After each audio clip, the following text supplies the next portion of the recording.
Come with me if you want to live. In 1984, James Cameron changed the game with the Terminator, and in 1991 he changed the world with Terminator 2, Judgment Day.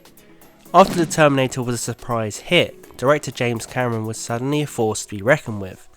After being taken for a bit of a fool by Gail Ann Hurd in the years prior, when he sold her the Terminator rights for pretty much peanuts, Cameron got his revenge and persuaded Coralco Pictures to purchase the rights from Hurd and Hemdale Film Corporation. The sequel would ultimately go on to be a collaboration between several production studios, as well as Coralco, including Studio Canal, Lightstorm Entertainment, and Pacific Western Productions.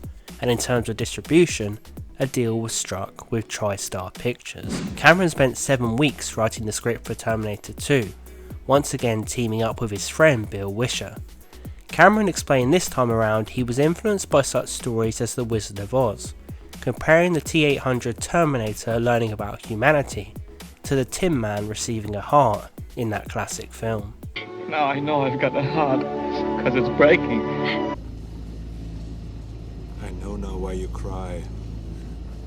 Originally, Cameron and Wisher considered a concept of Skynet and the Resistance, each sending back T-800 models, both played by Arnold Schwarzenegger, one to terminate John Connor and one to protect him. Eventually they decided a battle between two Arnolds would be boring, and so the idea was scrapped. I mean, we went on to see two Arnolds in Terminator Genesis many years later, and it was pretty cringy and just felt like a gimmick. So I'm glad I didn't go down that road. I've been waiting for you. I just keep getting flashbacks to Double Impact with the two Jean-Claude Van Dammes from 1991. Fun film, but definitely not the approach you take for a serious sci-fi sequel. They decided to go back to the drawing board for the T-800's opponent and came up with the T-1000, a liquid metal Terminator who would resemble an average sized human in contrast to Schwarzenegger's huge frame. Michael Biehn was actually the first choice to play the T-1000 in a complete reversal of roles from the first movie. This idea was scrapped too, as Cameron decided it would be too confusing for fans. Yeah, I also don't think that would have worked either. I think we built a real human connection with Kyle Reese in the first movie. It would have felt cheap to just swap him for the sake of shocking the audience. Also up for the T-1000 was, believe it or not, singer Billy Idol, but he sadly injured his leg in a motorcycle crash, and Cameron decided it would be a nice day to start again and cast someone else. It's a nice day to start again. Young actor Robert Patrick was actually living in his car when he was considered for the T-1000 role. Cameron wanted a little known actor to contrast with the now hugely famous Schwarzenegger. Patrick nailed the audition, fully understanding the T-1000 needed to be sleek and quick, as well as emotionless. Patrick prepared for the character by studying hunting creatures of nature, such as reptiles, cats and sharks. His facial expressions were based on those of an eagle, and Patrick decided to always keep his head tilted down to imply a continuous focus on moving forward. The actor learned to sprint for the role and managed to master not displaying heavy breathing or exhaustion thanks to specialised training. It's literally crazy how good he is. You honestly don't see him exhale in this film. I always thought his running was distinctly not human, and it's incredible he was able to achieve that effect. Patrick made a huge impact in the role and actually went on to reprise the character for parody appearances in Wayne's World from 1992 and another Schwarzenegger film, Last Action Hero, in 1993. Jack!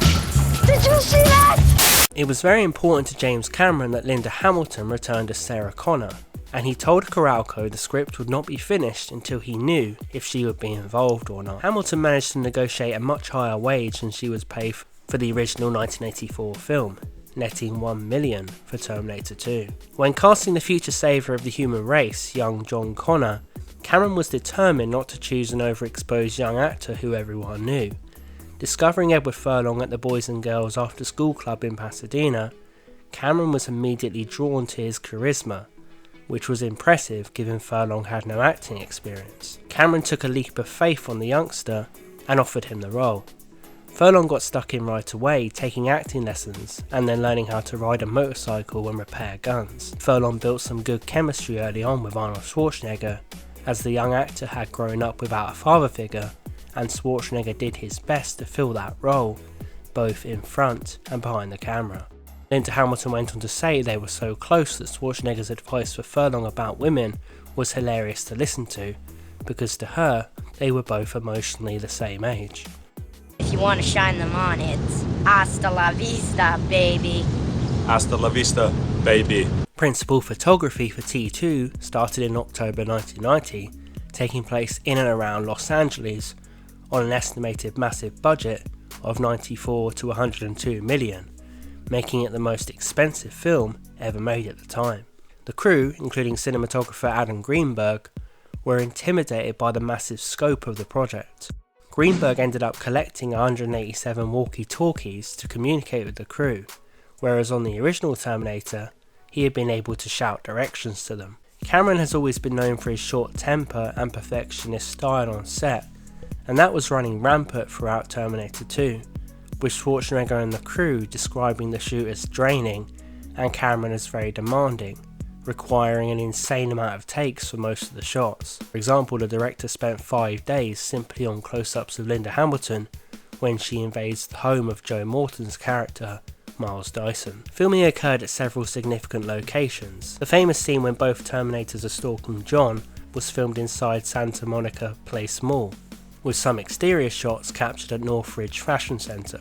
In the following chase scene, filmed at the Bull Creek Spillway, Patrick's training had been so pitch perfect they was actually able to outrun Edward Furlong's dirt bike, so the bike's max speed ended up being increased. Robert Patrick literally became Sonic the Hedgehog on this set, I think we can say. The scenes set at Pascadero State Hospital were captured at Lakeview Terrace Hospital, and Linda Hamilton went on to say that during the hospital elevator sequence, she suffered permanent partial hearing loss after not wearing earplugs during the exposure to loud noises and gunfire. The destruction of the Cyberdyne Systems building was filmed at an abandoned office in San Jose, which was scheduled to be demolished.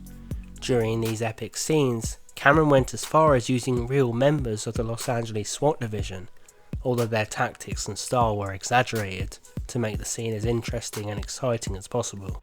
For the incredible effects that are still heralded to this day, 4 companies were actually involved. Industrial Light and Magic were behind the computer generated effects, Stan Winston Studio came up with the prosthetics and animatronics, Fantasy 2 developed the miniatures and optical effects, and 4 World Productions created a nuclear explosion for Sarah Connor's nightmare sequence. The CGI effects were brand new for the time, and the computer systems cost thousands of dollars alone. Although the visual effects for the T-1000 are only actually on screen for 5 minutes of the film, the process was so complex that to render only 15 seconds of footage, the team had to be working for up to 10 days.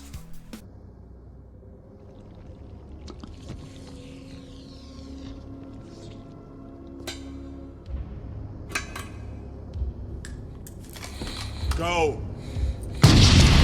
Special effects legend Stan Winston spent hours examining nuclear test footage in order to make Sarah's terrifying dream look as real and frightening as possible. A miniature model of Los Angeles was built to simulate the events. After each take, it would take 2 days to set the model back up to shoot again. In 1991, US federal testing labs unofficially declared the nightmare scene in Terminator 2 as the most accurate depiction of a nuclear blast ever created for a motion picture, and the special effects team have gone on to say that no scene they have ever worked on since has ever received the unanimous amount of praise that this one did. And it was the one time when you got a little uncomfortable because it wasn't pleasant to look at while you were shooting it. But it is the important aspect of the film. Believe it or not, the decision to give away the twist that Schwarzenegger's T-800 was the good guy this time was made by none other than James Cameron. Cameron defended the decision years later, saying it wasn't a Sixth Sense kind of twist that's revealed only at the end of the film, so he was happy to lead with the strongest story element to sell the movie.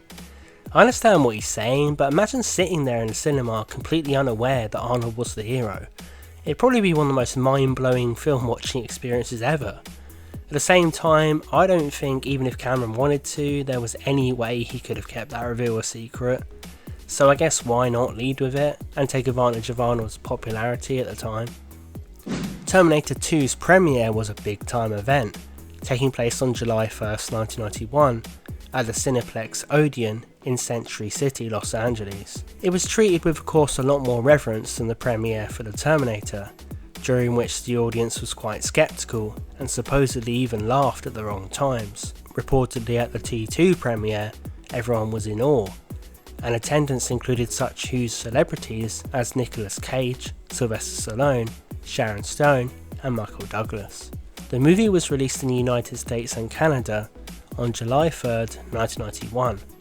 Over the 5-day Independence Day weekend, T2 netted $52.3 million, becoming the second highest opening 5-day total ever, hot on the heels of 1989's Batman, which bagged $57 million. One theatre chain executive remarked that nothing since Batman had created the ticket frenzy they experienced, and that word-of-mouth buzz was phenomenal. The film benefited hugely from repeat viewings by young audience members. An industry professional, Lawrence Kasanoff, said it was no secret that despite the R rating, a great deal of children were seeing Terminator 2, and this was likely because of the marketing leading up to the release. Arnold was the action hero for youngsters and teens at the time, and the studio did not shy away from releasing toys and merchandise in promotion of the film. This was back in those crazy days when violent franchises such as Terminator, Rambo and Robocop literally marketed at children, and also didn't water anything down in the movie. If you were a kid in the 80s and 90s, you had it made. You were the audience, but you weren't talked down to at all. Well, apart from in Robocop 3. Yeah. Worldwide, Terminator 2 smashed several box office records. In the UK, it had a record 3-day opening weekend of 4.4 million and a 1 week of 7.8 million, going on to gross at least 30. The movie also made waves elsewhere in Europe, crossing 9 million in France and 8 in Germany. Overall, T2 nailed it in Japan too, accumulating over 51 million in all. The film is estimated to have collected a worldwide massive total of at least 520 million, making it the highest grossing film of 1991 and at the time the third highest grossing film ever, behind 1977's Star Wars and 1982's E.T. This is deep. A special edition laserdisc of the film was released in 1993, featuring a 15-minute extended version that restored all the deleted scenes and interviews with the cast and crew. Cameron made a point to say he did not believe this was a director's cut because he considered the theatrical release to be the definitive version and the extended cut just a chance to go a bit more in depth due to the limitations of the theatrical running time.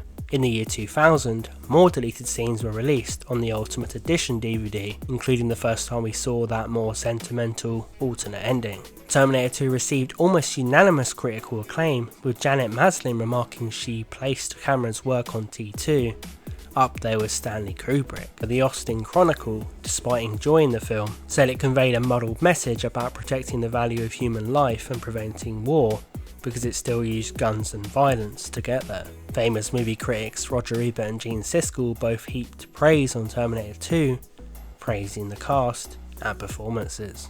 One nice touch here, this Terminator has been ordered by the little boy to try not to kill people, which is a little bit of a difference for these special effects pictures. Well, the other thing is, I want to go into some of the other casting, because Schwarzenegger does what he always does, but, you know, they could have cast a big Dolph Lundgren type as the bad guy here, and they picked this Robert Patrick, and he doesn't have a lot of charisma, but they knew that you cast this sort of slight guy and he's somehow more lethal because he isn't obviously macho. Linda Hamilton is very good. She's got a neck as big as and strong as Schwarzenegger's. She's tough. She isn't made into a sex object, but she's a real presence there, powerful. It's terrific. Rolling Stone critic Peter Travers was a little skeptical of the film's ending, saying the T-800's death scene was a cornball moment that was out of place. How dare you? I love that moment. Yes, even the thumbs up. I cried, okay. Terminator 2 is set many years after the events of the first film. Sarah Connor has been admitted to a mental hospital due to the impending doom of Judgment Day consuming her mind, and her young son John is now living with a foster family. The deadly T-1000 Terminator has been sent back through time to target young John, but the human resistance have been able to intercept, reprogramming a T-800 model to protect him. As a sequel, Terminator 2 is one of the most creative ever made. Not only is it a fantastic film, but it succeeds where so many sequels don't. It wasn't cranked out just to capitalise or repeat the first movie. It actually had something to say and boundaries to push. James Cameron had gained so much confidence in the run up to Terminator 2. I mean, he just made Aliens for goodness sake. He was on a roll and proved he could make a masterpiece sequel, and that newfound self-belief just radiates from the screen in Terminator 2. I mean, he literally changed the genre from the first film to the second. How many sequels do that?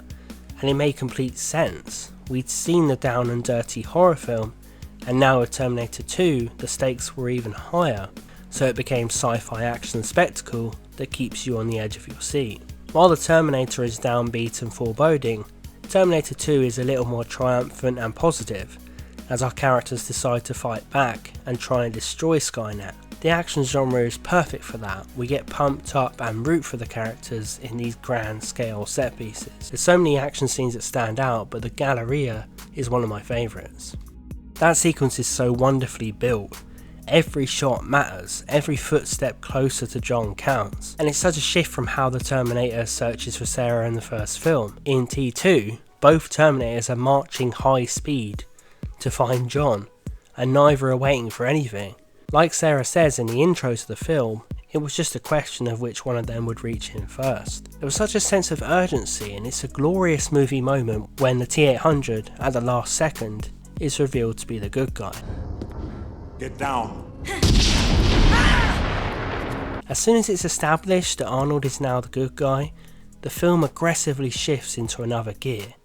Arnold was on top of the world at the time, and to see him carrying this sci-fi epic on his shoulders as the protagonist, with this horrifying villain no one had ever seen anything like before in the T-1000 coming after him, it all just felt so big time and unmissable. The bond that develops between John and the Terminator highlights the strength of emotional connections in the midst of chaos. John immediately befriends the Terminator, which perfectly communicates John's kindness and his ability to see beyond the surface. I mean, he literally becomes best friends with the very thing that is part of what eventually destroys the world, because he knows this one has been programmed to protect him. So to him it stands out from the others. Many of us, even at a young idealistic age, would probably still accept the Terminator's help, but never make the effort John does to communicate and befriend him. John always meets people, or machines obviously, where they are at. Another example of this is when he stops Sarah killing Miles Dyson, because John realises that while Dyson does go on to do something terrible, he hasn't done it yet. John is able to give everyone a chance. John has an uncanny gift to see beyond the black and white and work with anyone. A clear example of why John could go on to be the future leader of humanity. Arnold Schwarzenegger achieves what a lot of us would have deemed impossible on paper, making us feel something for the Terminator. He was one of the most terrifying and memorable movie villains of all time, and then somehow in the second film it really works that he's the hero. But the way it's delivered is a big part of why it works. We are not presented with a Terminator who is suddenly simply a good guy. He's still a Terminator, and the film makes that clear. Even the machine himself is well aware he is simply being reprogrammed. Jesus, you're gonna kill that guy! Of course, I'm a Terminator. So early on, his hero status is achieved by following commands, but by the end of the film, he has earned it because he genuinely wants it. It's very powerful and meaningful to see a machine go on this journey of discovering not only why he's doing what he's doing, but why he should be doing it too. It's one of the truest journeys towards goodness ever on film, because the Terminator has no self-interest in it. He arrives there because it's right, not because it benefits him. Arnold does incredibly well still bringing the menace to the Terminator, but slowly but surely opening up his curious side. It's a big part of his interactions with John. The Terminator is almost childlike with his expressions and fascination as John teaches him, and we as an audience are forced to realise that the Terminator is quite simply a blank slate. Whatever goes in is what comes out, so it helps us warm to him and realise that he didn't actually choose to be the killing machine he originally was, and it's possible for him to be something more. I swear I will not kill anyone. One of the best things about John Connor is he is simply a normal kid. Sure, he's a bit of a tearaway and gets in trouble, but that's understandable considering he's lost his mother and be put in a foster home. When it comes down to it, John is ultimately good-hearted. He restores Sarah's faith in humanity, and he builds a belief in humanity from scratch for the Terminator. I think it was essential to have John be a child in this film because obviously as we get older, we get more jaded and give up on our optimism. And it takes someone who is not as world weary and still values every human life to change the paradigm. While he's a regular good-hearted kid, John has that little extra bit of empathy in regard to the idea of taking human life, and this little spark allows us to believe that he will grow up to be the leader of humanity. When the Terminator tells John that committing a kill could actually prevent the war, John is truly disgusted and says he doesn't care. And of course when he goes to stop his mother from committing that kill, she looks at him in shock that he came to stop her, but then realises, oh of course you did, you're John Connor. You came here to stop me. Yeah, I did. I love you, John.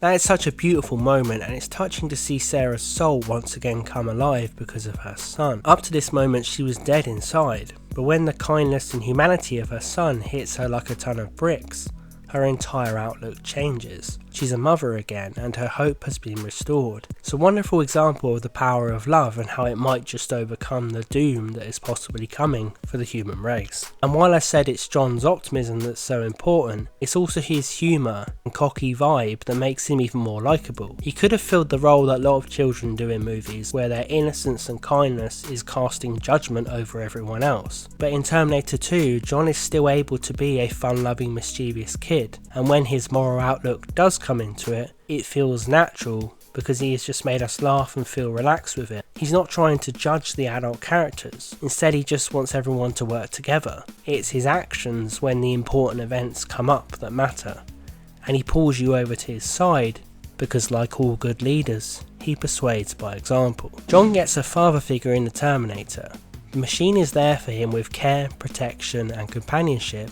The film brings up a fascinating idea that, scarily enough, AI could actually make for a better parent for a child than many regular people. Of course, countless human fathers are not there for their children. So the film suggests, well, if you could have a machine that ticks all the boxes, but just doesn't have the emotions that the real father isn't providing anyway, why not? It's a thought-provoking discussion and is accompanied by one of Sarah's best pieces of dialogue in the whole movie. The Terminator would never stop.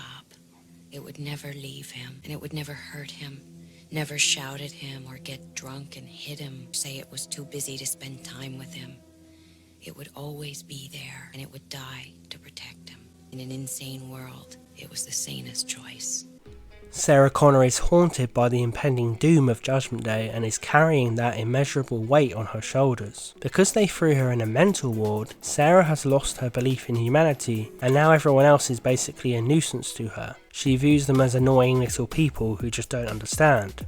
Sarah ends up resenting the very thing she is trying to save and becomes more similar to the Terminators she hates than her fellow humans. The biggest tragedy of all of this is that she forgets how to be a mother to her son, treating him as an object that needs to be locked away instead of a child worthy of love and affection. It's heartbreaking to see the disconnect between her and John when they first meet again. Sarah has become so cold and her mindset has become so blinded by the future, she forgets to live in the now. However, she's still sympathetic, and that's a testament to the writing and of course Linda Hamilton's heavyweight performance. We really do feel and understand why she would have ended up this way. And because we saw the first Terminator, we know there's a good person underneath. Sarah believes she has no choice to be like this because the Grim Reaper of the future has already made the decision for her. We of course get to see Sarah's nightmarish visions, and I'll never forget them. That moment where she is watching a young version of herself with John and is trying to warn her, but no one can hear, and then suddenly the world is decimated in a few seconds.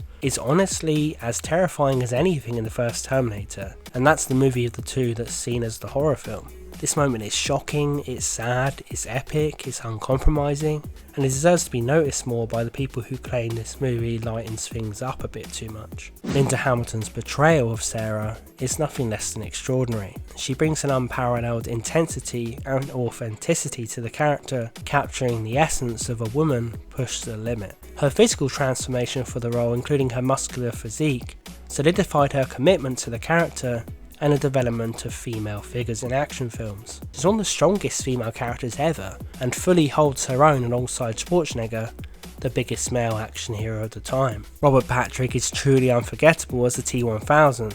His portrayal was both mesmerising and haunting. It's one of the best examples ever of a complete physical transformation on film. Patrick's eyes scan the environment, he's focused, analysing anything and everything, not missing a single detail because he's ridiculously meticulous. It's terrifying when you look into his eyes because you know what's behind them. It's a void when it comes to humanity and empathy, but a whole world when it comes to stalking, analysing and killing. Of course, the CGI used set a new standard for visual storytelling, and I'm still blown away by the effects to this day. The most memorable scenes that showcase the T-1000's capabilities for me are the chase sequences as the machine relentlessly pursues our heroes, morphing through many different forms, effortlessly adapting to its environment. These moments perfectly demonstrate the power of visual effects in creating a sense of awe and in suspense, and also highlight the true horror of this villain because he's literally able to use the everyday things and people you experience in the world against you. He could be anything, he could be anywhere. He has all the capabilities of every creature from your worst nightmares, but in the real world. Terminator 2 of course discussed AI before everyone on Earth was obsessed with AI. Skynet is an example of the fears everyone has of AI going wrong and becoming a destructive force. Characters of the T-1000 and the T-800 provide contrasting perspectives on AI. The T-800 evolves and showcases the potential for AI to adapt and learn empathy.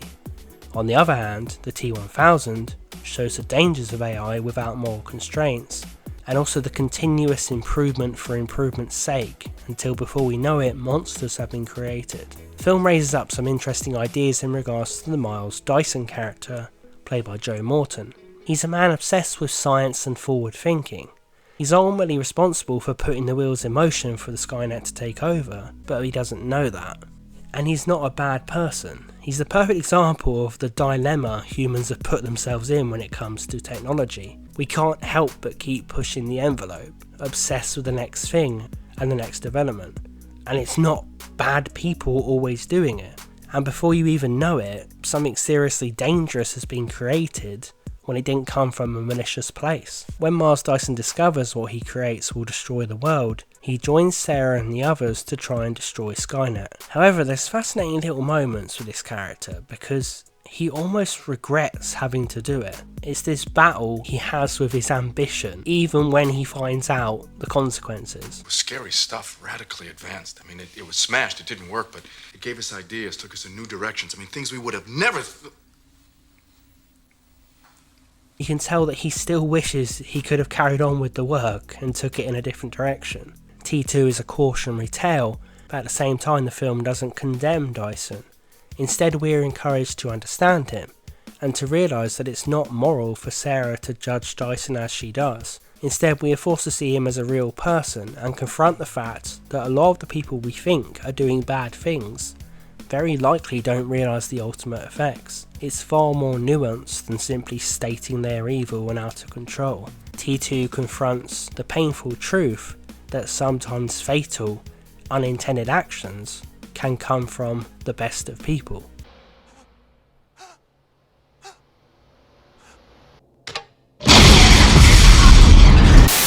But despite all these ideas, incredible themes and stunning performances, like I said earlier, it's a fantastic popcorn action film. You can tell that Terminator 2 inspired filmmakers such as Christopher Nolan and many others to actually make something serious and believable, but still have it be as fun as any action film out there. I mean, there are so many action scenes I could talk about. Obviously that first chase scene with the T-800 on the motorbike and the T-1000 chasing John in a truck is stunning. There's a wonderful use of tight camera angles, quick cuts, intense music, incredible sound design. I mean, the weight of everything going on is sensational. You feel and hear the vehicles to your core. It's captivating. That first chase scene kind of sets the stage for the entire film, and it's not even especially that long either. It's just a few minutes where action cinema was changed forever. That image of Arnie on that motorcycle with the shotgun is ingrained in my mind. And of course John on that little bike with a gigantic truck closing in. It's one of the most threatening images you've ever seen. The Terminator driving off a ramp to reach him. That stunt always gets me pumped up. This scene just feels incredibly big time and leaves me in awe. And whenever I watch it I feel like that young child again watching T2 for the first time. And of course there's countless fantastic action scenes in the film, like that final chase scene. That feels so haunting because it's set at night and the blue metallic tone adds to that impending feeling of the T-1000 closing in. There's just so much action brilliance on screen. I would still go as far as to say this film probably contains the greatest action scenes of all time. Terminator 2 Judgment Day changed blockbuster cinema forever. It's an incredible piece of work that broke down the barriers between action and profound cinema and proved they could exist together. Arnold Schwarzenegger's career skyrocketed even further because of this film, and the T-800 character became a pop culture icon as famous as any movie character in history. James Cameron became the Titanic force he is today.